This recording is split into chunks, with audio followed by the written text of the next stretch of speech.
അമേരിക്കയിലെ വാഷിംഗ്ടണിൽ ഹെലികോപ്റ്ററും വിമാനവും ആകാശത്ത് വെച്ച് കൂട്ടിയിടിച്ചുണ്ടായ അപകടത്തിൽ മരണസംഖ്യ 30 ഉയർന്നതായി റിപ്പോർട്ടുകൾ. മൃതദേഹങ്ങളും ശരീരഭാഗങ്ങളും പെട്രോമാക്സ് നദിയിൽ നിന്ന് കണ്ടെടുത്തതായി അധികൃതർ അറിയിച്ചു. പല മൃതദേഹങ്ങളും ചിന്നിച്ചിതറിയ നിലയിലായിരുന്നു. ജീവന്റെ തുടിപ്പ് തേടി രക്ഷാപ്രവർത്തകർ തിരച്ചിൽ നടത്തുകയാണ്. വിമാനവുമായി കൂട്ടിയിടിച്ച ഹെലികോപ്റ്ററും നദിയിൽ തന്നെ ഉള്ളതായി സൂചനകളുണ്ട്. രക്ഷാപ്രവർത്തനത്തിൽ ഭരണകൂടം എല്ലാം നിരീക്ഷിക്കുകയാണിപ്പോൾ. സംഭവത്തിൽ അമേരിക്കൻ പ്രസിഡന്റ് ഡൊണാൾഡ് ട്രംപ് നടുക്കം രേഖപ്പെടുത്തുകയും ചെയ്തു. അധികാരത്തിൽ വന്നപ്പോൾ തന്നെയൊരു വലിയ വിമാന ദുരന്തം നേരിട്ടതിന്റെ പ്രത്യാഘാതത്തിലാണ് പ്രസിഡന്റ് ട്രംപ്. അതുപോലെ ജീവനോടെ ആരെയും ഇതുവരെ ലഭിച്ചതായി വിവരമില്ല. US ആർമി ഹെലികോപ്റ്റർ പരിശീലന പറക്കലിനിടയിലാണ് വിമാനവുമായി കൂട്ടിയിടിച്ചത്. അപകടത്തിൽപ്പെട്ട സൈനിക ഹെലികോപ്റ്ററിൽ 3 യാത്രക്കാരാണ് ഉണ്ടായിരുന്നത് എന്നാണ് സൈനിക വൃത്തങ്ങൾ അറിയിച്ചത്. ഹെലികോപ്റ്റർ പരിശീലന പറക്കൽ നടത്തുകയായിരുന്നു എന്നാണ് കരുതപ്പെടുന്നത്. അപകടമുണ്ടായ റീഗൻ നാഷണൽ എയർപോർട്ടിൽ നിന്നുള്ള വിമാന സർവീസുകൾ നിർത്തിവച്ചിരിക്കുകയാണ്. ആകാശത്ത് വെച്ചാണ് വിമാനവും ഹെലികോപ്റ്ററും കൂട്ടിയിടിച്ചതെന്നാണ് വിമാനത്താവള അധികൃതർ ഇപ്പോൾ വ്യക്തമാക്കിയിരിക്കുന്നത്. അമേരിക്കയിൽ ഇപ്പോൾ ശൈത്യകാലമായതുകൊണ്ട് തന്നെ പോട്ടോമാക് നദിയിലെ വെള്ളം തണുത്തുറഞ്ഞ് കിടക്കുകയാണ്.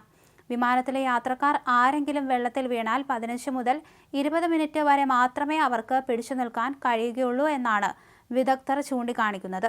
പോട്ടോമാക് നദിയുടെ തീരത്ത് വിവിധ ഏജൻസികളുടെ നേതൃത്വത്തിൽ തിരച്ചിൽ പുരോഗമിക്കുകയാണ്. വിമാനം ലാൻഡ് ചെയ്തതിന്റെ തെളിവുകളൊന്നും ഇല്ലെന്നും നദിയിൽ വീണിരിക്കാനാണ് സാധ്യതയെന്നാണ് അന്താരാഷ്ട്ര മാധ്യമങ്ങൾ റിപ്പോർട്ട് ചെയ്യുന്നത്.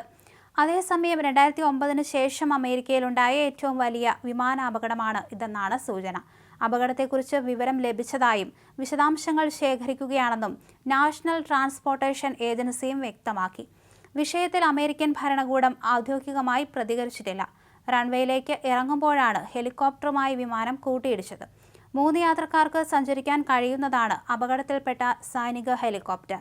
അപകടം നടക്കുന്നതിന് തൊട്ടു മുമ്പ് വിമാനത്താവളത്തിലെ എയർ ട്രാഫിക് കൺട്രോൾ ടവറിൽ നിന്ന് ഹെലികോപ്റ്ററിലെ പൈലറ്റിനോട് എതിർദിശയിൽ നിന്ന് വിമാനം വരുന്നത് കാണാൻ കഴിയുന്നുണ്ടോ എന്ന് ചോദിക്കുന്നതിന്റെ ഓഡിയോ ഇപ്പോൾ പുറത്തു വന്നിട്ടുണ്ട്. അപകടം നടന്ന സെക്കൻഡുകൾക്കകം മറ്റൊരു വിമാനത്തിന്റെ പൈലറ്റ് കൺട്രോൾ ടവറിനോട് നിങ്ങൾ ഈ ദൃശ്യങ്ങൾ കാണുന്നുണ്ടോ എന്ന് ചോദിക്കുന്നതിന്റെ ഓഡിയോയും പുറത്തു വന്നിട്ടുണ്ട്. വൻതോതിലുള്ള രക്ഷാപ്രവർത്തനമാണ് ഇപ്പോൾ ഇവിടെ നടക്കുന്നത്. സെർച്ച് ലൈറ്റുകൾ ഘടിപ്പിച്ച ഹെലികോപ്റ്ററുകളും രക്ഷാപ്രവർത്തനം നടത്തുന്നതിനായി രംഗത്തുണ്ട്.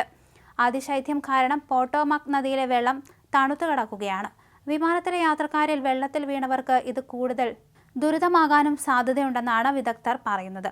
15 മുതൽ 20 മിനിറ്റുകൾ വരെ മാത്രമേ ഒരാൾക്ക് ഈ വെള്ളത്തിൽ കഴിയാൻ സാധിക്കൂ. കോസ്റ്റ് ഗാർഡും രക്ഷാപ്രവർത്തനങ്ങളിൽ സജീവമായി പങ്കെടുക്കുന്നുണ്ട്.